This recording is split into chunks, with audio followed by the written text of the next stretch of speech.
Coming up next on Good Morning El Paso, construction at San Jacinto Plaza is still moving at a snail's pace. So when will it be done, and will it make it in time for this year's celebration of lights? What happened during the Benghazi hearing? Did Republicans get the answers they were looking for? Or was Hillary Clinton right to call it a political witch hunt? To the family. News comes first. From the Mesilla Valley and Las Cruces to El Paso and the borderland. This is ABC7's Good Morning El Paso.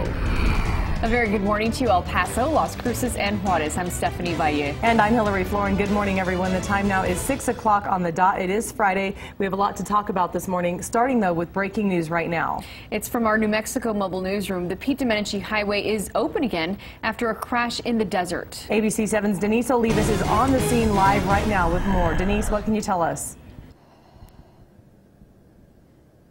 Good morning, Hillary. Good morning, Stephanie. Right now we can tell you that at least a couple of people, maybe two people, possibly transported as we arrived here to the scene. Just a little after 5:30, we did see what appeared to be a medevac helicopter taking off from the scene, and we also did notice another person in an ambulance. But giving you a live look right now, let's give you a quick look right here at what is happening. We have New Mexico State Police, Sunland Park Police as well. If you take a look there, they are near a green, what appears to be a bright green Jeep that ended up in the desert area. They're still trying to figure out exactly how that Jeep will be removed. But we do know there were the fire department, the Sunland Park Fire Department just left a few minutes ago. But we can tell you that the highway is back open. It was closed for about 30 minutes, we would say 30 minutes to an hour. We're still trying to get some more information from the law enforcement officials that are out here. And we do have that video from when we got here to the scene. You can see the ambulance were still out here. So again, it appears that at least two people may have been transported. That has still not been confirmed by officials right now. We're still trying to get that new information, but as soon as we get any more details, we'll pass them along. For now, we're live in Santa Teresa. Denise Olivas, ABC7. All right, thanks so much, Denise. And now let's go ahead and talk weather. Yeah, and Crystal Clay is standing by in our Storm Type Weather Lab. Hi, Crystal. Hi, good morning, guys. We are looking at a gorgeous forecast today into your weekend. Finally can say that after some nasty weather this work week. Let's check in on the conditions this morning with our ABC7 Storm Track WeatherNet sites. We're sitting at 50 degrees Travis Elementary School and 51 at Cielo Vista Elementary School, 50 Putnam Elementary and El Dorado High at 54 degrees. So low 50s to start our morning outside. Those aren't too bad compared to some of the mid-40s we're actually sitting at in Doña Ana County this morning. So you might want that jacket if you're not a fan of the 40s like myself, but this afternoon you can peel that on off because temperatures will crank on up to the 70s. On our clouds and radar map, clear out there today, and it will remain clear, but the chance of rain does exist around our region. We'll talk a little more about that coming up. All right, thanks so much, Crystal. And now let's get to the headlines. 45 years in prison. Well, actually, we'll get to that story in just a moment, but hopefully a calmer day at Cañutillo High School this morning after a student sent the school into lockdown. A teen is facing charges of terroristic threats after threatening the life of a teenager. It started when a teacher questioned the 15-year-old about using marijuana. The teacher said the student started threatening to kill the teacher and later was cutting his arms with a knife. Security put the school on lockdown for about 20 minutes. The boy was taken to Las Palmas and now is facing a punishment that could range from a Class B misdemeanor to a third-degree felony. 45 years in prison. That was a sentence handed down to a former Eastwood High School teacher convicted of killing her husband. Elizabeth Garrett could have served anywhere from 5 to 99 years in prison for the murder that happened back in 1977. When the sentence was read, the 76-year-old woman showed no emotion. Meanwhile, the family of Army Major Chester Garrett cheered with joy. Patrick Garrett, the couple's youngest son, is the one who told investigators that his older brother Roger helped his mother kill their father. He testified against his own mother and said he's relieved it's over. This is very bittersweet. I mean, it really is. It's been a long time coming, and I'm thankful for the prosecution, and I'm also thankful for my friends and family for hanging in there. And there's not too much else I can say except that justice was served for my father, which is, this is the main thing. This is what it was all about. Elizabeth's eldest son, Roger, is already serving a 40-year prison sentence. An El Paso man has learned his punishment after he pleaded guilty to receiving and distributing child pornography. 45-year-old Alejandro Silva was sentenced to 17.5 years in prison. In April, he admitted to having more than 93,000 images of child porn on his computer and 2 of his laptops.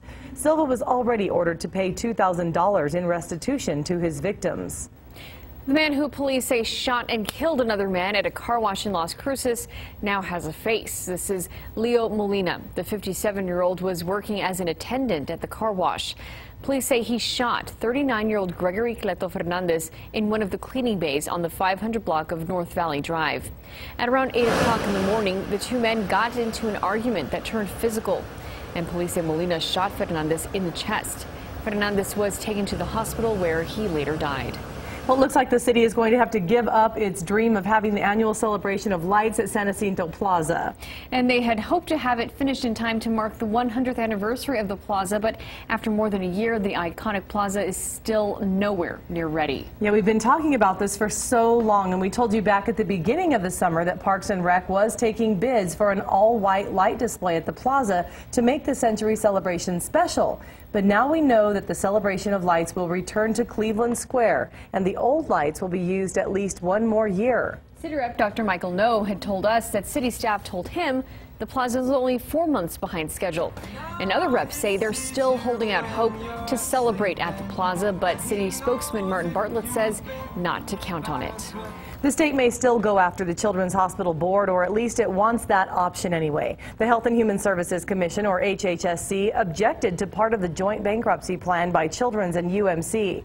The initial plan said the HHSC could not collect fines or fees from the hospital. The fees would be for Children's incorrectly reporting to the government that it paid $27 million to rent to UMC when it in fact had not.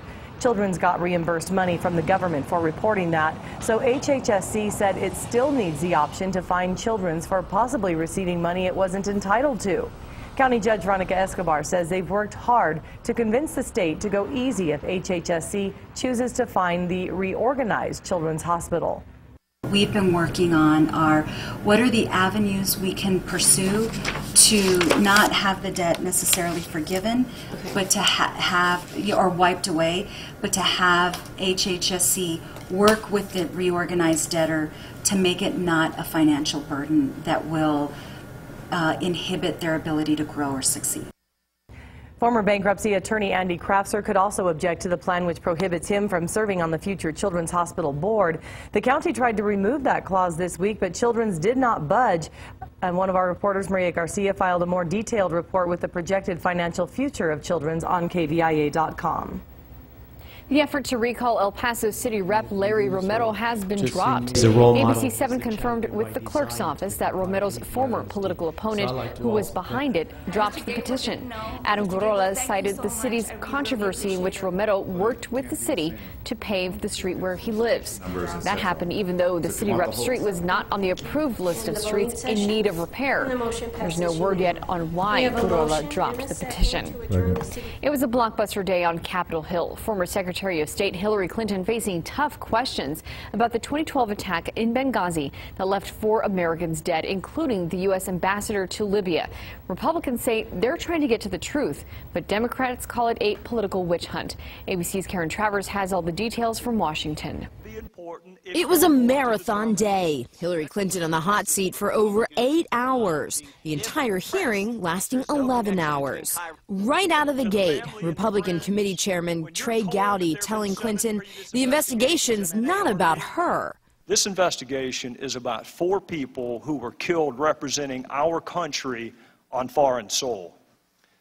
It is about what happened before, during, and after the attacks that killed them. But Democrats had a different take. This abusive effort to derail Secretary Clinton's presidential campaign.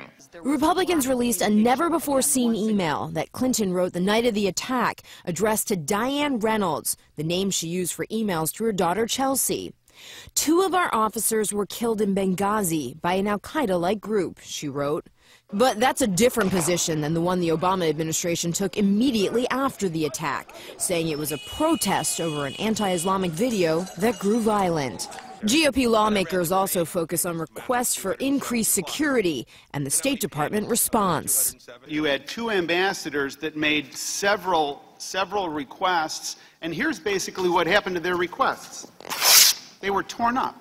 Well, that's just not true, Congressman. Throughout the long hearing, Clinton was cool, deliberate, not taking any political bait from Republicans. Once again, Hillary Clinton took responsibility for what happened 3 years ago. She grew emotional when talking about how much sleep she's lost, racking her brain about what more could have been done to protect those 4 Americans. Karen Travers, ABC News, Washington.